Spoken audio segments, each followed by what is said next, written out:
every need. You satisfy me with your love, and all I have in you is more than enough.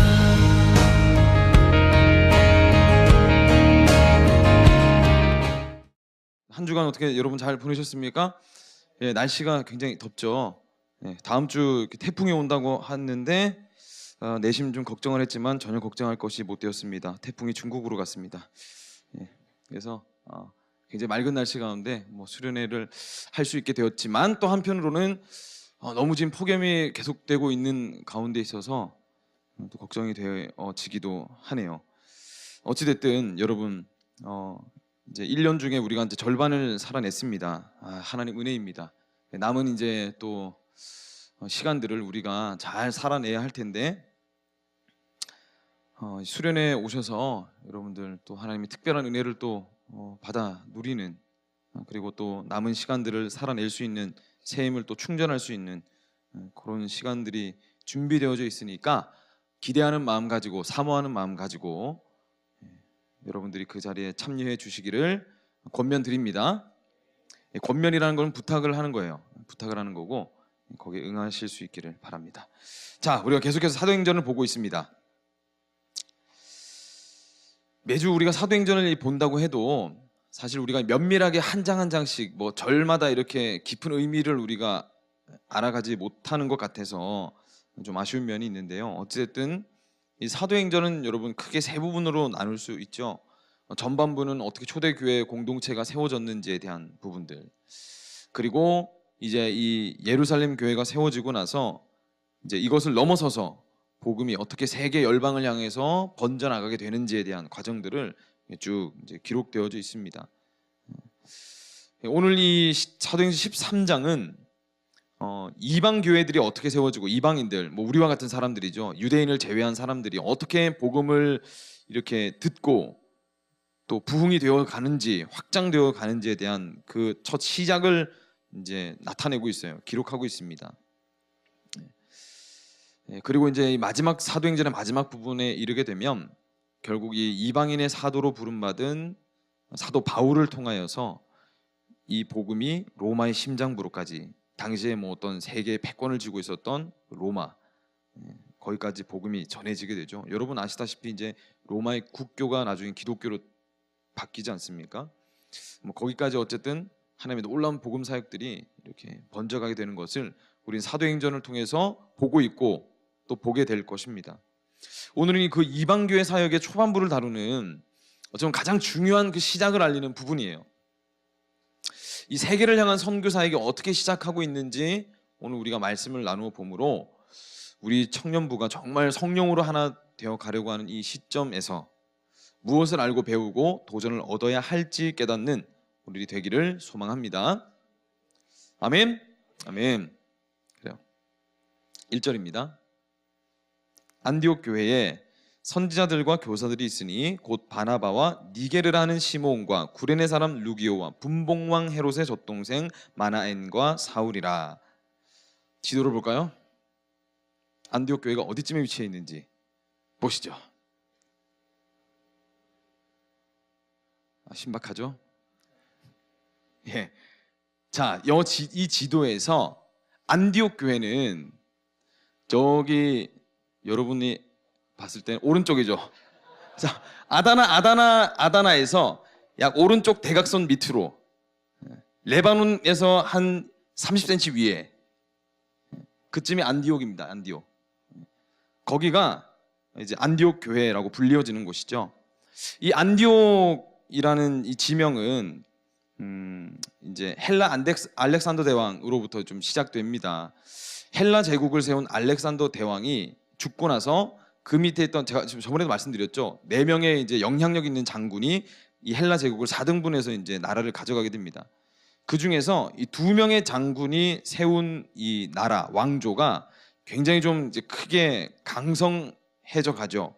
그 중에 하나 셀류쿠스 왕조라는 왕조가 있습니다. 까먹으셔도 돼요. 어쨌든 셀류쿠스라는 왕이 있는데 그 아버지인 이 안티오쿠스라는 그 아버지입니다. 셀류쿠스의 아버지를 기념하기 위해서 이 드넓은 헬라 제국 내에 16군데의 안디옥이라는 이름을 가진 도시를 세웁니다. 그러니까 이 안디옥이라는 지명이 하나만 있는 곳이 아니라 16개가 이렇게 퍼져서 있는 거죠. 그 중에서 성경에서 자주 언급되는 대표적인 안디옥이 바로 오늘 말씀의 이 수리아에 있는 안디옥입니다. 수리아에 있는 안디옥. 여기가 바울이 이제 전도 여행을 쭉 떠나게 되는데 늘 베이스 캠프로 사용되어지는 곳이에요. 이방 선교의 베이스 캠프 중심, 이곳이 바로 안디옥 교회다라고 여러분이 기억을 하고 계시면 됩니다. 누군가가 바울이 가장 중요하게 생각하고 이방 선교의 중심지가 어디였지? 안디옥 이렇게 하면 되는 거예요. 이제 여러분 이제 기본 상식을 하나 배워 가시는 겁니다. 이것만 봐도 이 사도행전 초반부에 예루살렘 교회가 제일 먼저 세워지지 않습니까? 이 이제 신앙의 어떤 역사의 무게 중심이 예루살렘에서 안디옥 교회로 점점 옮겨가게 되는 것을 여러분이 이제 보게 될 겁니다. 그렇다는 말은 유대인으로부터 시작됐던 복음이 이방인들에게도 점점 흘러가는 것을 보게 돼요. 이것은 뭐 하나님의 거대한 섭리 가운데 하나입니다. 결국엔 모든 전 인류가 구원을 받게 하기 위한 하나님의 하나의 섭리인데, 다르게 또 한 측면으로 보면 여러분 잘 아시겠지만 유대인들은 하나님의 복음을 거부한 민족입니다. 거부한 민족. 그래서 원래는 사도 바울도 유대인을 선교하려고 했지만 그들이 복음을 거부했죠. 핍박하고. 그래서 이제 이방으로 전해지게 되는 거예요. 어찌됐든 주어진 이 복음의 기회를 우리가 잘 선용하여야 합니다. 이것을 거부하고 받아들이지 않는 것은 우리의 선택이지만, 어찌되었든 생명을 살리는 이 복음을 우리가 어떻게 받아들이게 되고 이것을 우리 인생 가운데 또 어떻게 흡수해야 할지, 이 복음을 가지고 내가 어떻게 살아가야 할지 고민하며 살아가야 할 줄로 믿습니다. 계속해서 보면요, 이 안디옥 교회에 선지자들과 교사들이 있었다라고 이제 1절에 말씀을 하고 있죠.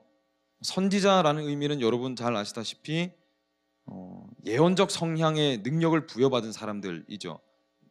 우리가 상상하기로 선지자는 뭔가 미래의 일을 예언할 것 같고 좀 신비한 능력을 가진 사람들이라는 느낌이 오지 않습니까?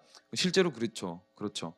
미래의 일들을 예언하기도 했고, 또 예언의 다른 의미인 하나님의 말씀을 선포하는 예언 사역도 감당했던 사람들이 바로 이 선지자입니다. 말씀이 기록되기 이전에는 선지자의 역할이 굉장히 중요했어요. 왜냐하면 기록된 말씀을 우리가 볼 수 없으니까 하나님의 말씀을 전달할 사람이 필요했는데, 그 하나님께서 사람을 세우신 것이 선지자였다라는 겁니다. 그들의 역할이었어요. 역할. 이것이 나중에는 성경이 기록되어지면서 이제 점점 사라지게 됩니다. 그리고 이제 교사가 있었다라고 하죠. 이 교사, 말씀을 가르치는 은사를 받은 사람, 특별히 사도 바울도 자신을 들어서 교사라고 얘기를 했어요. 이후로 이제 우리 현대 시대까지 오게 되면 이 목사라는 직분이 이 교사의 역할을 이제 부여받게 됩니다. 지금까지 말씀을 가르치고 또 사람을 키워내는 일들을 제가 이제 목사라는 직분을 가진 사람들이 해 나가고 있는 것이죠. 이제 그 사람들에 대한 명단이 또 쭉 흘러나옵니다. 먼저는 바나바가 나오죠. 이제 사도 바울과 함께 케미를 이루어서 선교 사역을 감당하는 대표적 사람 중에 하나입니다. 사도 바울이 원래는 예수님을 극심하게 핍박했던 사람이지 않았습니까? 예수 믿는 사람들을. 그런데 나중에 예수님 만나고 나서 이 사도 바울이 사람들 앞에 섰을 때 처음에 겁을 집어먹었어요. 그리고 굉장히 경계했습니다. 왜? 예수 믿는 사람들 돌로 쳐서 죽이는 사람이었으니까요. 근데 저 예수 믿게 되었습니다 하고 앞에 탁 나타난 겁니다. 누가 믿겠어요, 이거를. 사람들이 겁부터 먹죠. 그런데 이 모든 이 두려움과 경계의 벽을 허물어 뚫어준 사람이 바로 이 바나바, 위로의 사람이라는 뜻을 가지고 있죠. 또 이 사람이 있고, 다음으로 니게르라는 별칭을 가진 시몬이다. 시몬이라는 사람이 니게르라는 별명을 가지고 있었어요. 니게르는 니그로, 그러니까 흑인을 지칭하는 이제 단어죠. 라틴어로 검은이라는 뜻을 가지고 있습니다. 그러니까 흑인이라는 거예요. 흑인 개종자. 그리고 혹자는 이렇게 얘기합니다. 예수님의 십자가를 대신 지고 갔던 구레네 시몬이 바로 이 니게르 시몬이라는 사람이다 라고 얘기를 해요. 정말 그렇다면 이 구레네 시몬이라는 이 사람은 억지로 십자가를 진 일 때문에 굉장히 큰 축복받은 사람이죠. 제가 여기서 제가 여러분들을 향한 명분을 하나 찾았어요. 억지로 시켜도 기쁨으로 순종해야 하는구나. 여러분, 억지로 십자가를 지게 되고 억지로 하나님 믿으면서 억지로 질질 끌려와서 이 자리에 앉아있는 청년들이 혹시 있을지 모르겠어요. 또 누군가의 눈치를 보고 또 억지로 교사를 하기도 하고, 다들 그렇잖아요. 처음에는 기쁨으로 아무것도 모르고 이렇게 뛰어들어요. 저 하고 싶습니다, 하겠어요. 그래서 갔더니 이런 상황이 다른 거예요. 내가 상상하고 바래왔던 그 모든 상상들을 뛰어넘는 그런 것들을 경험하게 되면서 내가 괜히 한다고 했나? 이런 이제 마음을 또 느낄 때도 있죠. 때로 이제 우리가 주로 이것은 은혜가 떨어지고 삶이 워낙 바쁘니까 말씀과 기도 생활을 멀리 하게 됐을 때 주로 이런 현상들이 나타나는데, 시간이 지날수록 십자가의 무게가 점점 무거워지는 거죠. 땅을 파고 들어갈 것 같은 그런 십자가의 무게를 느끼기도 합니다. 그러다가 또 이제 수련회를 통해서 은혜 받고 다시 한번 하게 해보겠노라 이렇게 하면서 이제 한 걸음씩 전진해 나가죠. 여러분, 이게 인생입니다. 이게 인생이에요. 혹여나 여러분, 정말로 내가 정말로 억지로 이런저런 일들을 하고 있다. 이거 정말 하기 싫은데 이걸 진짜 해야 되나 하면서, 근데 어쩔 수 없이 주변에서 얘기하니까 해야죠. 이러면서 억지로 하고 있는 우리 청년들이 혹시 계시다면 여러분에게 하나님의 축복이 있을 줄 믿습니다. 억지로라도 십자가를 지는 것, 그것도 결코 헛된 일이 아니고요. 하나님께서 그 사람을 기억하실 줄로 믿습니다. 억지로 지고 가지만 그 길 가운데 생명이 살아나는 놀라운 일이 일어나게 된다는 겁니다. 다음으로 구레네 사람 루기오라는 사람이 나오죠. 이 사람은 이제 스데반 집사, 여러분 아시죠? 바울이 돌로 쳐서 죽였던 사람, 스데반 집사가 순교했을 때 이 박해를 이제 피해서 예루살렘 교회에 있던 많은 성도들이 다 외부로 이제 도망가게 됩니다. 워낙 핍박이 심하니까요. 유대인들의 핍박이 심해서 도망가게 되는데, 그 중에 한 사람이었어요. 이 사람이 안디옥이라는 이방 지방으로 와서 헬라인들에게 복음을 전한 사람들 중에 하나였다라고 우리가 기억을 하고 있으면 됩니다. 다음에 좀 중요한 사람이 나오죠. 좀 설명이 길죠. 분봉왕 헤롯의 젖동생 마나엔. 설명이 가장 깁니다. 분봉왕 헤롯의 젖동생 마나엔. 헤롯 왕. 이 사람은 이제 정확하게 얘기하자면 헤롯 안티파스입니다. 헤롯 안티파스. 헤롯 대왕. 예수님의 탄생고지, 예수님이 탄생하신다, 메시아가 탄생하신다라는 소식을 들었을 때 2세 미만의 남자아이를 모두 죽이라고 명령했던 사람이 바로 헤롯 대왕입니다. 헤롯 대왕 1세. 그리고 그 아들이 헤롯 안티파스, 오늘 말씀에 나오는 이 헤롯입니다. 이 헤롯은 야고보를 칼로 죽이고 끔찍한 일들을 아버지를 따라서 열심히 저질렀던 왕이죠. 그런데 이 젖동생 마나엔이 있었어요. 이 헤롯에게 같이 젖을 먹고 자란 동생이다라는 것이죠. 어떻게 보면 가까운 친척이다라는 것이죠. 함께 자란 겁니다. 한 공간에서 같이 젖을 먹으면서 자란 사람. 그런데 여러분, 이 두 사람의 운명이 뭔가 기구하지 않습니까? 한 공간에서 같이 자란 두 사람인데, 한 사람은 왕이 되었어요. 큰 권력을 가진 사람이 되었지만 폭군이 되어서 돌아왔습니다. 세례 요한 죽이고 예수님 재판하고 난리를 쳤죠. 그런데 이 마나인이라는 사람은 같이 젖을 먹고 자라난 사람인데도 불구하고 예수 그리스도를 위한 위대한 복음 전도자로 이름을 남기게 됩니다. 우리가 이 자리에서 함께 신앙생활을 하고 있죠. 같이 말씀을 듣고 있습니다. 살아가고 있는데 언젠가는 또 이 자리를 여러분 다들 이제 떠나게 되실 거예요. 이 자리를 떠나서 가정을 이루게 될 것이고 또 삶의 자리를 옮겨가게 될 겁니다.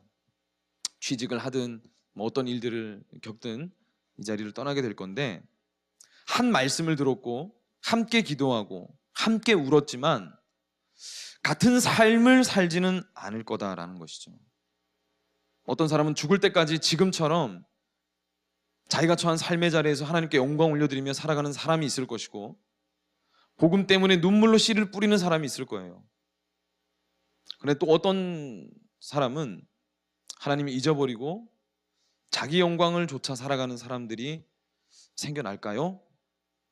저는 그러지 않았으면 하는 마음으로 여러분들과 말씀을 나누고 있습니다. 우리는 모두가 한 사람도 빠짐없이 우리가 처한 환경과는 상관없이 자신을 신앙으로 이끌 책임을 가지고 있다는 것을 여러분 기억하셨으면 좋겠습니다. 우리는 모두가 다 여러분의 영혼을 하나님에게로 데려와야 할 책임이 있다는 것이죠. 남이 져줄 수 없는 책임입니다. 이것은 여러분이 어디에서 무엇을 하든 예수 그리스도를 믿은 그 믿음을 상황이나 여건 때문에 저버리지 않기를 바랍니다. 말세가 가까울수록 더욱 모이기에 힘쓰는 자들이 되기를 축복합니다. 그러려면 지금 훈련을 여러분 잘 받으셔야 되겠죠. 잘 받아야 됩니다. 억지로라도 십자가를 지고 땅을 파고 들어가서라도 십자가를 저버리지 않는 훈련을 해야 되겠죠. 강인한 그리스도인의 군사가 되어야 이 교묘하고 분별되지 않는 세상을 승리하며 살아갈 수 있는 겁니다. 안디옥 교회는 여러분, 우리가 지금 보았듯이 각계각층 여러 사람들이 모여서 구성된 교회라는 것을 볼 수 있어요. 어느 누구랄 것 없이 한 사람 한 사람이 교회의 구성원으로서 중요한 역할을 감당하고 있었다는 겁니다. 이 말은 곧 안디옥 교회가 구분 하나 없이 속한 모든 성도들을 하나님의 일을 해내는 사람으로 키워냈다라는 거예요. 우리 청년부도 마찬가지입니다. 사람이 키워져야 돼요. 사람이 다음 사역을 이어나갈 사람들이 자라나야 합니다. 20대 초반인 청년들 잘 들으십시오. 여러분 교회 사역과 여러 가지 일들에 관심을 기울이고 한번 보세요. 관심을 기울이고. 여기 찬양단 리더 계시죠? 네, 두 분이 계신데 네, 곱었던 다리를 풀고 계십니다. 네. 여러분 여러분들도 찬양단 리더가 될 수 있어요. 멋지게 악기를 연주하는 청년들이 있죠. 여러분들도 다룰 수 있어요. 다룰 수 있어요. 속성 과정으로 조금만 욕심내면 할 수 있어요. 저기 방송팀 우리 청년부의 그늘을 담당하는 시원한 그늘을 제공하고 있죠. 눈에 보이지도 않고 이름도 없이 빛도 없이 감당하는, 하지만 정말로 중요한 저 방송팀의 자리 여러분을 기다리고 있습니다. 그리고 뭐 사진 촬영 또 영상팀, 우리 뭐 저번 주에 홍보 영상 봤죠? 기가 막히지 않습니까 여러분? 영상팀에서 다 만들고 있는 거죠. 여러분의 동참을 기다리고 있는 부서가 너무 많습니다. 이것들이 이런 부서들에서 하는 모든 사역들이 고생으로만 비추어지지 않기를 바라요. 고생 너머에 있는 성취감, 그리고 하나님 앞에서 사용되어지고 있다라는 것을 볼 수 있는 영적인 눈이 여러분들에게 트여질 수 있기를 소망합니다. 제가 지금 여러분들에게 말씀드리는 이유는 우리가 함께 하게 될 이 사역들의 벽이 높지 않다라는 거예요. 조금만 여러분들이 관심을 기울이면 그냥 넘어갈 수 있는, 얼마든지 참여할 수 있는 부서이다. 실력이 중요한 것 아닙니다. 적어도 저는 실력을 보지는 않아요. 그 사람의 중심을 보기를 원합니다. 얼마나 열정이 있는지 하나님 앞에. 그러니까 여러분 마음껏 넘어들 가셔서 마음껏 참여해 보세요. 참여하다가 안 되면 억지로라도 한 번 더 해보시고 안 되면 또 저에게 와서 상담 받으셔서 다시 한 번 더 해보시고 그런 은혜가 우리 청년분에 일어나기를 소망합니다. 감사합니다. 아멘 해주셔서. 우리 청년부도 이제 여러분 한 차례 이제 이렇게 대격동이 한번 일어날 이제 때가 되었어요. 세대 교체가 일어날 때가 되었다라는 것이죠. 하나님께서 새롭게 사람을 세울 때가 되었다고 계속해서 신호를 주고 계십니다. 여러분들이 동참해야 합니다. 이번 수련회가 그래서 저는 제 개인적으로는 기도하고 있는 중에 선한 좀 전환점이 일어나는 시간들이 되기를 소망하는 마음으로 기도하고 있습니다. 많은 새로운 일꾼들이 일어나고 또 하나님 앞에 결단되어지는 영혼들이 일어나는 놀라운 일들, 저는 이번 수련회 때 반드시 일어날 줄로 믿습니다. 2절입니다. 주를 섬겨 금식할 때에 성령이 이르시되 내가 불러 시키는 일을 위하여 바나바와 사울을 따로 세우라 하시니, 오늘 본문에 벌써 절반이 지나갔습니다. 네. 굉장히 빠르죠. 오늘은 스텝이 굉장히 빠르니까 여러분 잘 따라오셔야 돼요. 주를 섬겨서 금식했다고 합니다. 여기서 한글로 번역될 때 빠진 원문이 있어요. 그게 뭐냐면 주를 섬겨 금식할 때 앞에 그들이라는 단어가 빠졌습니다. 한글로 번역될 때. 그러면 이제 전체로 번역하면 어떻게 됩니까? 그들이 주를 섬겨 금식할 때라고 이제 얘기할 수 있겠죠. 그럼 여기에서 말씀하는 이 그들은 누구일까요? 앞서 말씀드렸던 이 선지자와 교사 5명을 포함한 안디옥 교회 성도들 전체를 아우르는 말입니다. 이 그들이라는 단어는 안디옥 교회 성도들 모두가 함께 주를 섬기며 금식했다고 합니다. 우리가 일을 할 준비가 되었다라고 이렇게 자신 있게 말할 수 있을 때는 어떤 조건들이 갖추어졌을 때 그렇게 얘기할 수 있는 것이죠. 주로 외면적인 것들이 준비되었을 때 준비됐습니다라고 얘기를 합니다. 그런데 이 교회 공동체에서 준비가 됐습니다라고 얘기할 때에는 조금 다른 의미로 준비되었다라는 거예요. 교회에서 말하는 이 준비라는 것은 그 일들을 감당할 사람들이 준비되었을 때 준비되었다라고 얘기한다라는 겁니다.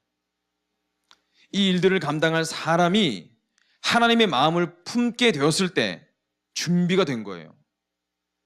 이 일을 위해서 기도하며 눈물로 씨를 뿌릴 때 준비가 되었다라고 얘기하는 겁니다. 그래서 여러분, 우리는 점점 준비를 향해 나아가고 있는 겁니다. 준비를 향해서 하나님의 마음을 품어가고 나의 삶을 따지기보다는 하나님의 뜻이 어디 있는지를 바라보는 눈을 얻어가는 과정, 준비되어져 가고 있는 것이죠. 그리고 준비되었을 때 하나님의 일들이 벌어지기 시작하는 겁니다. 역사가이자 비평가인 영국의 토마스 칼라일은 이런 얘기를 했어요. 사람은 신발 한 짝이라도 헌신적으로 하지 않으면 제대로 만들 수 없다, 이런 얘기를 했습니다. 저는 아마 그 목사가 되지 않았다면 세계적인 구두 제작자로 살고 있었을 겁니다. 구두를 굉장히 좋아하는데요. 제가 제작하는 그런 것들을 굉장히 좋아합니다. 만들지는 않았죠. 굉장히 헌신적으로 잘 만들 자신이 있는데 하나님께서 저를 목회자로 부르셨어요. 저는 이 사실이 너무너무 감사합니다. 더 큰 일을 맡겨주셔서요. 왠지 제 목소리에 아쉬움이 섞여 있다고 생각하는 분들이 있다면 잘못 들으신 겁니다. 어찌되었든 우리가 무엇이든 간에 헌신적으로 하지 않는데 결과가 좋기를 바란다라면 아이러니겠죠. 하나님의 일도 마찬가지입니다. 하나님의 일은 오히려 더 헌신적으로 해야 합니다. 목회에 미쳐야 목회도 잘할 수 있다라고 많은 이제 목회 선배님들이 그런 말씀들을 하시는데 저는 사실 이 말에는 크게 동의하지 않습니다. 예수에 미쳐야죠. 예수에. 사역도 마찬가지입니다. 사역에 미쳐야 하는 것이 아니라 예수에 미치면 사역도 미친 듯이 할 수 있어요. 그래서 여러분 인생에 한 번쯤은 예수에 미쳐볼 수 있기를 바랍니다. 제가 시간 날 때마다 틈틈이 로마서에 대한 좀 책을 제가 좀 요즘 읽고 있는데 거기서 이런 말을 하더라고요. 여러분들에게 도움이 될 것 같아서 제가 말씀드립니다. 우리가 영의 일, 곧 예수님에 대해서 생각하게 되고 예수님을 묵상하게 되면 죄와는 자연스럽게 멀어지게 된다. 우리 세대들 사실 어떤 것에든지 중독된 인생을 살고 있지 않는가? 공부 중독, 외모 중독, 게임 중독, 포르노 중독. 로마서에서는 이 모든 것들, 죄를 짓는 것이 우리가 세상의 일에 대해서 묵상하기를 하나님에 대해서 묵상하는 것보다 더 많이 하기 때문에 일어나는 일들이다라고 얘기를 한다. 그렇죠, 여러분. 세상 일에 대해서 우리가 더 많은 묵상을 하게 되어지면 죄를 더 많이 짓게 된다라는 겁니다. 그런데 여러분, 기본적으로 하나님을 만난 사람은 예수 그리스도를 영접한 사람들을 얘기하는 겁니다. 여기서는 죄를 멀리 하려는 경향을 가지고 있어요. 그래서 죄를 한번 짓고 나면 마음에 극심한 어떤 죄책감이나 무거운 마음들이 드는 이유가 내 안에 성령님이 계시기 때문에 그렇습니다. 예수 믿는 사람들 중에 그러면 중독된 사람은 어떻게 설명할 수 있을까요? 라고 질문할 수 있겠죠? 그게 문제입니다. 예수를 인격적으로 만났는데 중독된 사람들이 있어요. 둘 중 하나입니다. 둘 중 하나. 교회는 다니지만 진짜 예수를 만나지 못했던지, 아니면 예수 그리스도를 묵상하기를 그만두었던지. 제가 이 설교 말씀을 제가 토요일 이제 새벽 설교가 있어서 이제 새벽 설교가 끝나고 조용한 가운데 좀 다듬고 있었습니다. 말씀 읽으면서 사무실에 혼자 조용히 저기 앉아서 다듬고 있었는데 뭐 특별한 일이 일어나지는 않았어요. 그런데 아무도 일어나지 않았을 시각에 혼자 조용히 이 사무실 안에서 말씀을 대하면서 이렇게 설교를 준비하는 그 시간이 너무 기분이 좋고 피곤이 달아나고 행복했습니다. 사무실 의자에 앉아 있는데 이게 그냥 뭐 천국에 저 홀로 하나님하고 이렇게 독대하고 있는 듯한 그런 느낌을 제가 받았어요. 뭐 그렇다고 새벽 4시에 일어나서 사무실에 혼자 앉아 있어 봐라, 강의실에 혼자 앉아 있어 봐라, 뭐 그런 뜻은 아닙니다. 오해하지 마시고, 그저 하나님 묵상하며 사는 인생 가운데에는 다른 것과는 비교할 수 없는 기쁨이 있고 안정감이 있더라라는 겁니다. 저와 여러분의 삶에 그런 하나님과 독대할 수 있는 그런 은혜가, 삶의 그런 시간들이 주어질 수 있기를 소망합니다. 그리고 우리가 2절 말씀을 통해서 하나 더 살펴볼 수 있는 단어가 있습니다. 후반절에 보면 바나바와 사울을 따로 세우라라고 했습니다. 여기서 따로라는 이 말은 특별한 목적을 위해 경계를 지어서 다른 것들로부터 구별되다라는 의미를 담고 있죠. 그러니까 구별된다라는 의미입니다. 바울과 바나바는 먼저는 베드로 사도로부터 분리된 자들이었어요. 베드로는 유대인들을 위한 사도였습니다. 유대인의 복음을 위한 사도. 그런데 바울과 바나바는 이방인의 구원을 위해 따로 세움받은 사람들이었다라는 겁니다. 그리고 이 둘은, 바나바와 바울은 안디옥 교회로부터 분리된 사람들입니다. 안디옥 교회에서 계속해서 있었다면 바울과 바나바는 선교 사역을 감당할 사람이 아니라 교회를 치리할 사람으로, 다스릴 사람으로 나아갔겠죠. 그런데 여기로부터도 구별된 사람이었어요. 그리고 바울과 바나바는 세상으로부터 구별된 사람들이었습니다. 그래서 복음의 온전한 빛을 낼 수 있었죠. 어둠에 감추어진 자들이 아니라 빛으로서 그 역할을 제대로 감당했다라는 겁니다. 왜? 구별되었기 때문에. 우리도 여러분 하나님으로부터 받은 고유한 그 개성과 매력과 은사가 있어요. 간혹 이런 청년들을 제가 대하게 됩니다. 목사님, 저는 잘할 수 있는 것도 없고 뭐 특별히 뛰어난 것도 없는 것 같아요. 하나님은 저를 개념 없음과 세상 부질없는 낙천적인 여유만 디립다 부어주신 것 같아요. 이렇게 이제 생각하는 청년들이 간혹 있습니다. 우리 교회는 아니고요. 저도 여러분 제가 그런 사람인 줄 알았어요. 전 제가 대학교 1학년 때 시골에서 이제 대전으로 상경한 사람입니다. 신학대학을 가려고. 거기서 이제 찬양단 오디션을 이제 보게 됐는데, 이 오디션 보기 전만 해도 제가 찬양의 은사가 있는 사람인 줄을 몰랐어요. 다들 저만큼 하는 줄 알았고,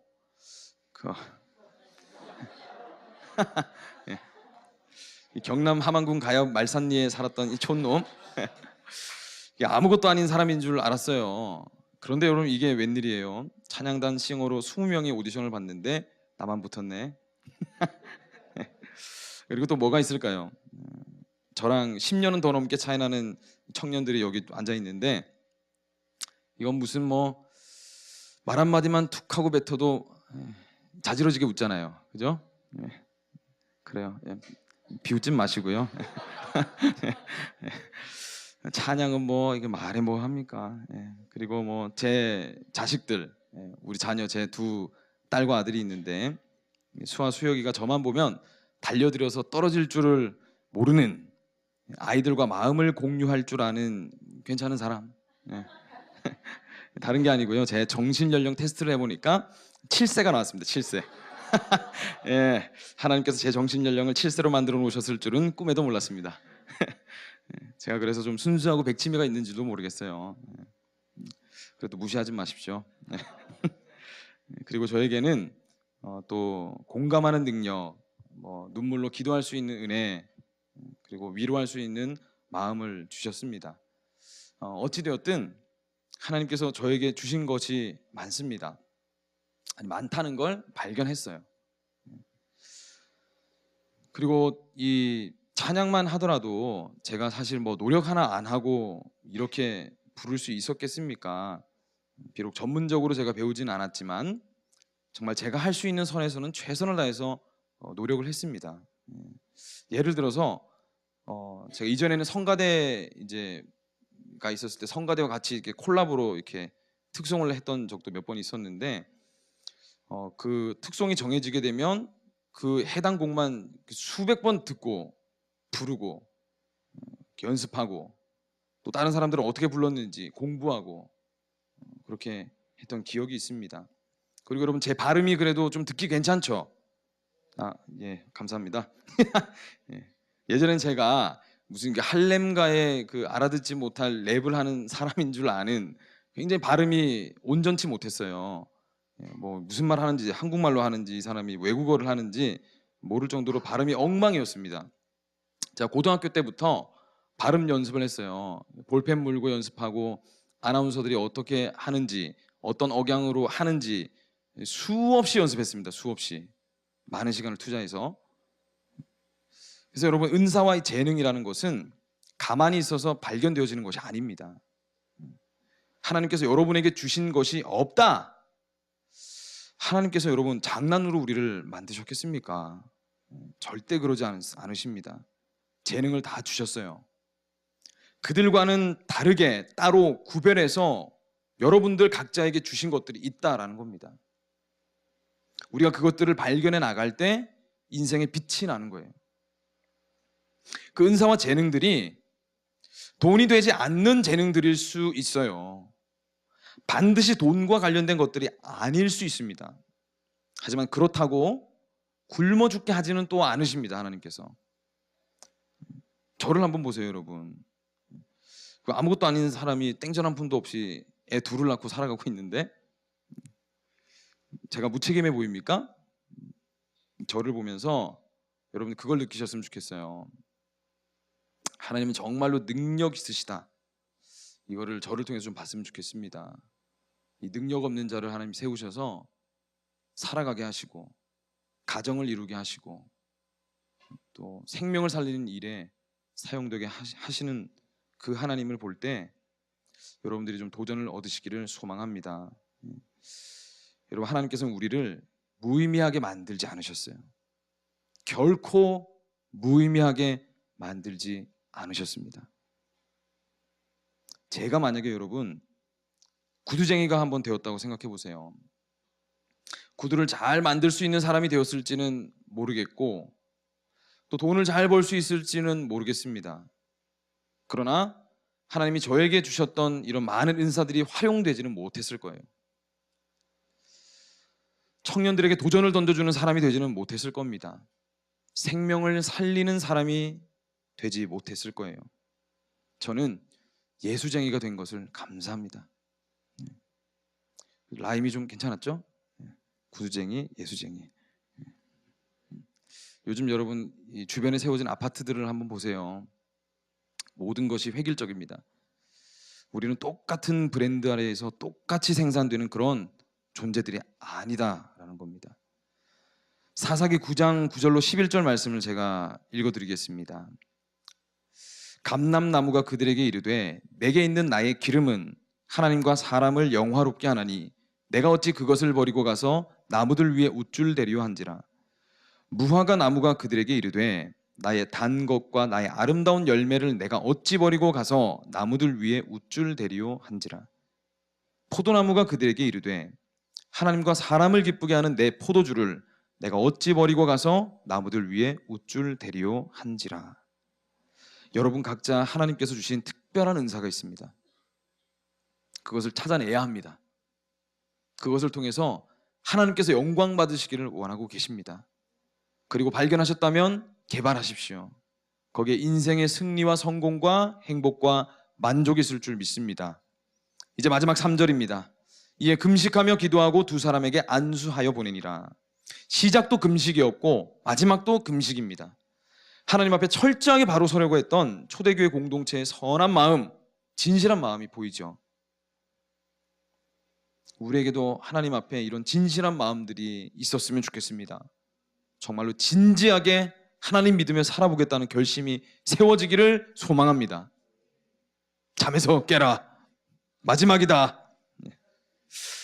한편으로 여러분, 이 금식한다라는 것은 뒤에 이어지는 바울과 사울, 바나바와 사울에게 안수하는 것과 금식이 또 연결되어져 있는 것을 보게 됩니다. 여기에서 금식했다라는 것은 3절에서 금식했다라는 것은 바나바와 사울에게 안수하기 위해서 치루어진 의식 순서 중에 하나였어요. 안수하기 위해서는 그 전에 하나님 앞에 철저하게 바로 세워지는 순서, 곧 금식이 필요했다라는 겁니다. 그러니까 여러분 모든 것에는 다 순서가 있고 절차가 있다라는 거예요. 선교사를 파송함에 있어서 절차와 의식을 안디옥 교회는 어기지 않고 철저히 이행했다라는 겁니다. 초대교회 성도들이 성령님의 음성에 예민하게 반응했던 것과 마찬가지로 이 의식이라는 것을 얼마나 거룩하게 지켜나갔는지를 우리가 보게 되죠.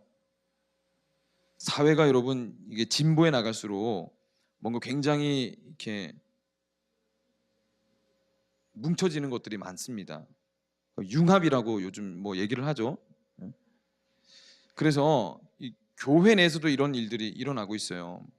의식이 별로 중요하게 여겨지지 않는, 그러나 여러분 내용이나 정신이 중요할수록 그것을 담아내는 교회의 의식 또한 중요하다는 것을 우리가 기억해야 합니다. 그래서 여러분 교회에서 드려지는 예배를 비롯해서 매월 초 여러분 새벽기도 혹시 나와 보셨는지 모르겠는데 매월 초 새벽기도 때 우리 교회에서는 성찬식을 거행합니다. 떡과 포도주를 떼면서 예수 그리스도를 기억하는 시간을 가지는데 모든 의식 가운데에는 하나님께서 함께 하세요. 그렇기 때문에 거룩하게 진행되어져야 합니다. 거룩한 마음 가운데 자유함이 있어야지 아무것도 없는 가운데 그저 자유하기만 하다면 다시 생각해 봐야 합니다. 제가 소년부 집회를 얼마 전에 이제 인도했었는데요. 저녁에 이제 말씀을 전하고 기도 같이 하는 시간을 가졌는데 이제 기도하는 시간이 됐어요. 말씀을 다 전하고 거기서 애들이 기도하는데 어떻게 기도했는 줄 제가 알려드릴까요? 눈을 뜨고 킥킥 웃으면서 기도하는 걸 흉내내며 장난치는 아이들이 몇몇 있었습니다. 아무리 애들이라도 모른다고 하지만 제가 이걸 좀 가르쳐야 되겠다라는 책임감이 들어서 그냥 안 넘어갔어요. 안 넘어가고 제 인생에 정말 엄중하게 야단을 쳤습니다. 야단을 쳤어요. 왜 제가 야단을 쳤습니까? 하나님께서 함께 하시는 공간이잖아요. 자기 생명을 살릴 그 도구를 가지고 장난을 치면 가르쳐서 알게 해야죠. 우리도 마찬가지입니다. 기도 시간인데 두 눈 뜨고 찬양하는 시간에 입 다물고 아무것도 안 하고 있고 몰라서 그러는 거라면 얼마든지 이해할 수 있어요. 배우면 됩니다. 얼마든지 배울 시간을 제가 드릴 수 있어요. 하지만 정확하게 제대로 배우고 기억했다면 배운 대로 행해야 합니다. 우리가 예수를 배웠다면 예수 그리스도를 배운 대로 행하면서 살아가야 의미가 있는 거다라는 것이죠.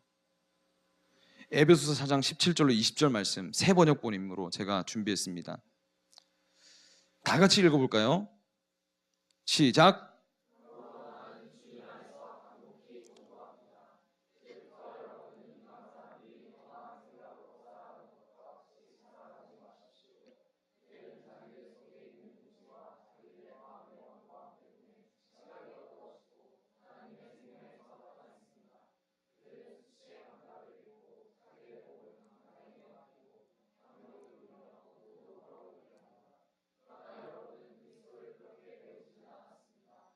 아멘.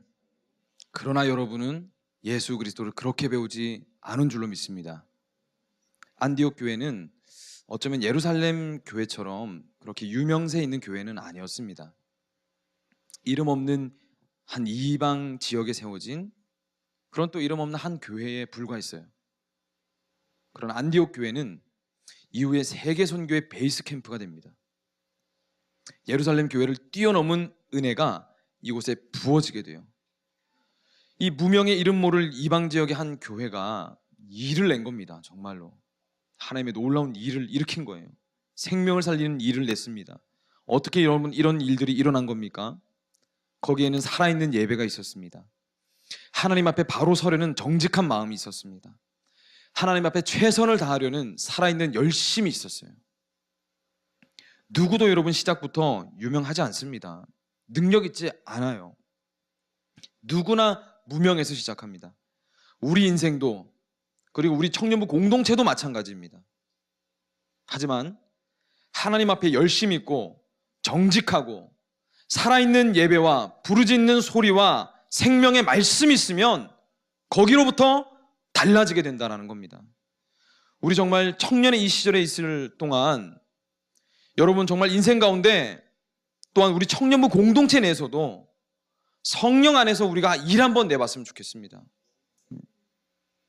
예수 안에서 거룩한 그 유명세를 떨치는 여러분들의 인생이 되셔서 그로 인해서 하나님의 이름이 어마어마하게 높아질 수 있는 저와 여러분의 인생이 되기를 간절히 소망합니다. 잊지 마십시오, 여러분. 여러분은 이 땅의 마지막 하나님의 꿈이고 소망입니다. 찬양하겠습니다.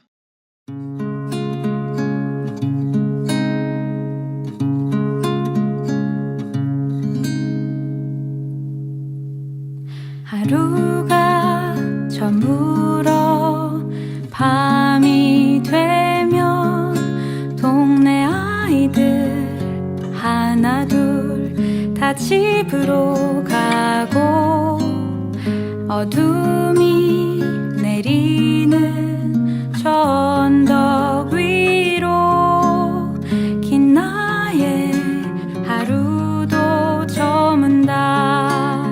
밤하늘 가득 주님 품에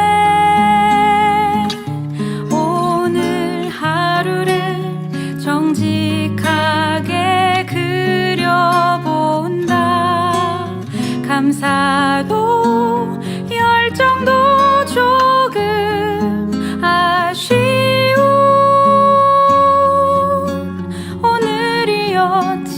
오늘이었지만 내일은 더 많이 웃어보자. 더 많이 사랑하자.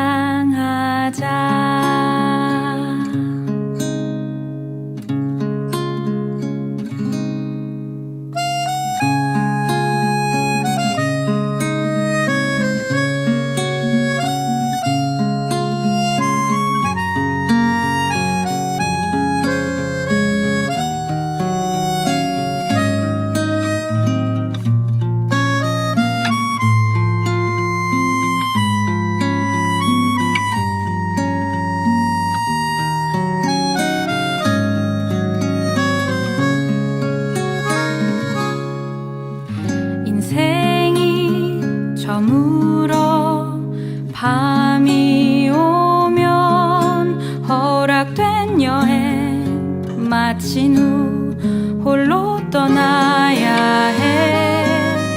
어둠이 내리는 저 언덕 위로 짧았던 인생이 저물 때 주님 주셨던 시간 속에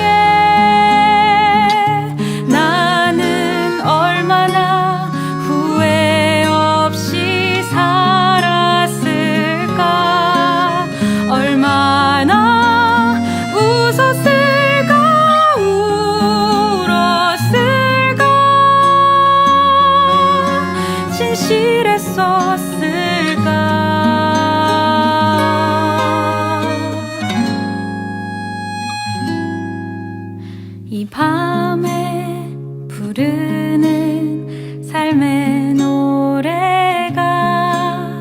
늘 똑같은 일상에 지친 모든 이들 마음에 살며시 내려앉기를 오늘도